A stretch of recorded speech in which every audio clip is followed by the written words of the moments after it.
welcome to Business Review, a daily program that delves into the latest and most significant economic stories. From stock markets to currency news, Business Review covers the most up-to-date developments in the global finance.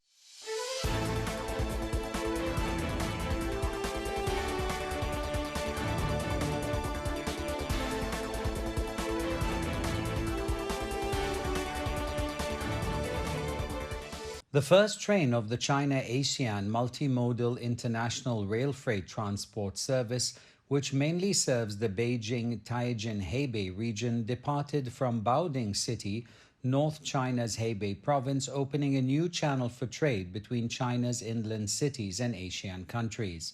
The train set off from a Spart Logistic Park in Baoding and will exit through Heikou Port in southwest China's Yunnan province to transfer cargoes to ASEAN countries.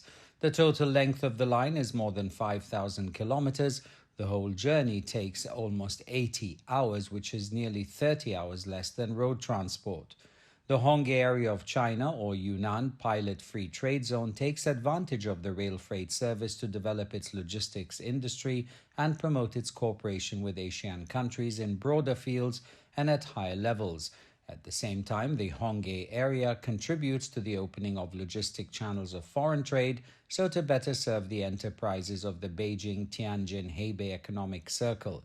It's expected by the end of the year, the China-ASEAN Multimodal International Rail Freight Transport Service will be in regular operation. Several routes will be added in the future. The operation of the freight train service is of great importance to promoting development of trade and economic relations between China and ASEAN countries.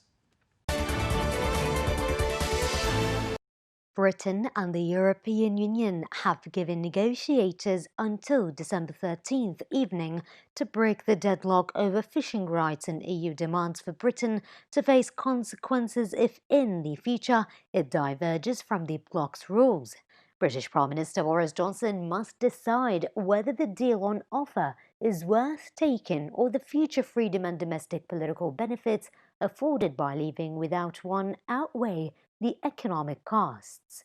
As time ticks down, both Johnson and European Commission Chief Ursula von der Leyen have said the UK is likely to complete its journey out of the European Union in 3 weeks without a trade deal.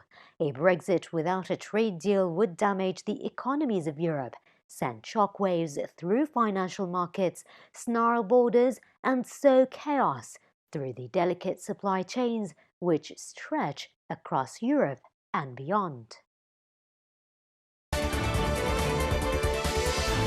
China's CITIC Group will make multi-pronged measures and give full play to its comprehensive strengths, actively implementing national strategies and making financial services more focused on the real economy.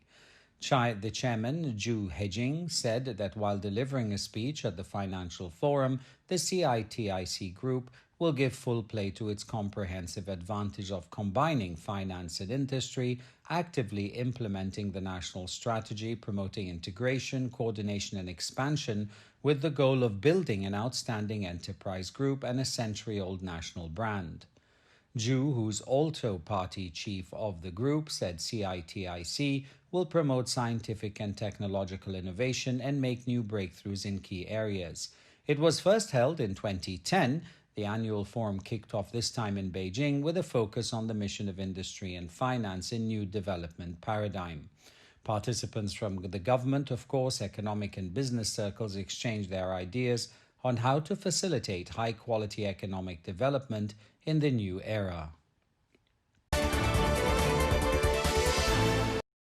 Secretary-General of the World Meteorological Organization, or the WMO, Petri Talis, praised China for making great efforts to promote the use of renewable energy and achieve the goal of carbon neutrality. During an interview with the China Media Group, Talis said that all countries should set out to reduce the emission of hothouse gases, to press down the growth curve of emissions in the next 5 years, and to reach the goal set by the Paris Agreement. China announced at the general debate of the 75th session of the United Nations General Assembly in late September that it aimed to have carbon dioxide emissions peak before 2030 and achieve carbon neutrality by 2060. Thales said that as a signatory party to the Paris Agreement, China has been taking actions towards a low-carbon transition in recent years and has become a top investor in renewable energy. He stressed that the most important way of achieving carbon neutrality is to improve the energy structure, transform from the traditional fossil energy to the renewable ones, while taking measures to conserve energy. He congratulated China on its achievement in developing solar energy, saying it would create opportunities for many industries.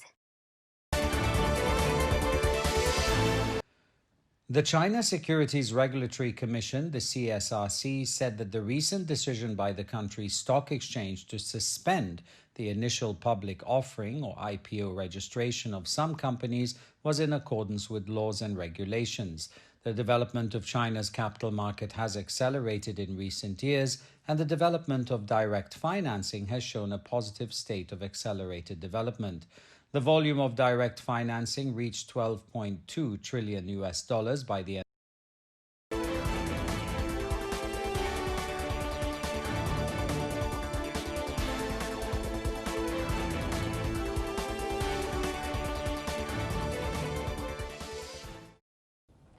Welcome to Business Review, a daily program that delves into the latest and most significant economic stories. From stock markets to currency news, Business Review covers the most up-to-date developments in the global finance.